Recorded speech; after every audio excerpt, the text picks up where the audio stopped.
بسم اللہ الرحمن الرحیم۔ السلام علیکم۔ کہانیوں کے اس دلچسپ سفر میں دوستوں آپ کو خوش آمدید۔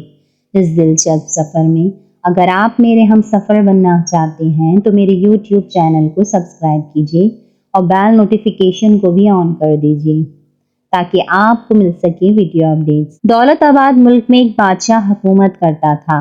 وہ بڑا رحم دل اور رعایا پرور تھا۔ جو بھی اس کے پاس آتا وہ اسے ضرور کچھ نہ کچھ دے کر رخصت کرتا۔ اگر کسی کو کوئی پریشانی ہوتی تو راجا خود اس کو حل کرنے کی کوشش کرتا۔ غریبوں اور مجبوروں کا بہت خیال رکھتا۔ یہی وجہ ہے کہ دولت آباد ملک کے لوگ اپنے بادشاہ سے بہت خوش تھے اور اس سے بے انتہا پیار کرتے تھے۔ وقت گزرنے کے ساتھ ساتھ بادشاہ کے سر میں غرور سمانے لگا اور وہ اپنی جھوٹی تعریف سن کر خوش ہونے لگا۔ جب یہ خبر عام ہوئی تو ایک دن بادشاہ کے محل میں ایک لالچی اور خوشامدی فقیر آیا۔ اس فقیر نے بادشاہ کے محل میں جا کر بادشاہ کی جھوٹی تعریفیں کرتے ہوئے صدا لگانا شروع کی۔ ہمارا بادشاہ بڑا سخی ہے، جو کوئی نہ دے پائے وہ راجا دے۔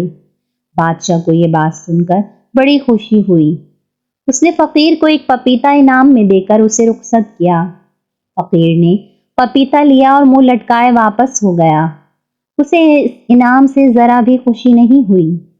پہلے فقیر کے جاتے ہی دوسرا فقیر محل میں داخل ہوا اور اس نے حق بات کی صدا لگانا شروع کی کہ جو اللہ دے وہ کوئی نہ دے پائے، نہ ہی ہمارے بادشاہ۔ فقیر کی یہ بات بادشاہ کو ناگوار گزری، لیکن چونکہ وہ عام رعایا میں سخی اور رحم دل مشہور تھا، اس لیے محل میں آئے ہوئے فقیر کو خالی ہاتھ واپس لوٹانا اس نے مناسب نہ جانا۔ سو اس نے اس فقیر کو 2 سونے کے سکے دیے اور محل سے رخصت کر دیا۔ دوسرا فقیر 2 سونے کے سکے پا کر بہت خوش ہوا۔ اتفاق سے دونوں فقیروں کی بازار میں ملاقات ہو گئی۔ پہلا فقیر بہت زیادہ دکھی نظر آ رہا تھا۔ دوسرے فقیر نے اس سے پوچھا، دوست تم اتنے دکھی کیوں دکھائی دے رہے ہو؟ پہلے فقیر نے جواب دیا، میں بادشاہ کے محل گیا تھا اور اس کی تعریف بھی کی، اور اس نے انعام میں مجھے صرف ایک پپیتا دیا ہے جو میرے کسی کام کا نہیں۔ دوسرے فقیر نے کہا، میں بھی بادشاہ کے محل میں گیا تھا اور میں نے ایک صحیح اور سچی بات کہی تھی۔ وہ سن کر بادشاہ نے مجھے 2 سونے کے سکے انعام میں دیے، جنہیں پا کر مجھے بہت خوشی ہوئی۔ پہلے فقیر نے دوسرے فقیر سے کہا، کیا تمہیں پپیتا پسند ہے؟ دوسرا فقیر، جسے دولت سے محبت نہیں تھی اور نہ ہی وہ لالچی تھا، کہنے لگا کہ ہاں مجھے پپیتا پسند ہے۔ پہلا فقیر یہ سن کر کہتا ہے، تو تم یہ پپیتا خرید لو۔ دوسرا فقیر دونوں سونے کے سکوں کے بدلے وہ پپیتا خرید لیتا ہے۔ پہلا فقیر سونے کا سکہ پا کر بہت خوش ہوتا ہے اور وہاں سے چلا جاتا ہے۔ پہلا فقیر جب اپنے گھر لوٹتا ہے اور پپیتا کاٹتا ہے تو اس میں سے ہیرے جواہرات نکلتے ہیں۔ وہ سمجھ جاتا ہے کہ مجھے بادشاہ کے سامنے حق بات کہنے کا انعام ملا ہے۔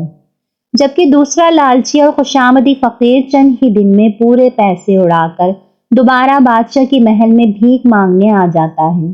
جیسے ہی بادشاہ اس کو دیکھتا ہے تو پوچھتا ہے کہ اے فقیر، میں نے تو تیری بات سن کر خوشی میں تجھے ہیرے جواہرات سے بھرا ہوا پپیتا انعام میں دیا تھا، کیا ہوا کہ تو پھر سے بھیک مانگنے لگا؟ پہلے فقیر نے دوسرے فقیر سے ملنے اور 2 سکوں کے بدلے میں پپیتا بیچنے کی بات بتائی۔ یہ سن کر بادشاہ کو بڑا تعجب ہوا اور اس نے دوسرے فقیر کو محل میں طلب کیا اور پوچھا کہ پپیتا کاٹنے پر اس میں سے کیا نکلا؟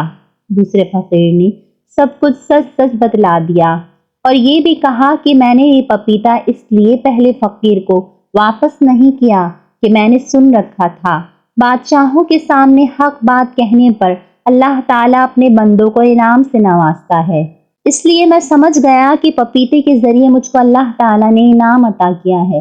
یہ سن کر بادشاہ کی آنکھیں کھل گئیں اور وہ دوبارہ پہلے جیسا نرم دل اور تواضع والا بادشاہ بن گیا اور لالچی فقیر کو اس نے جلا وطن کر دیا۔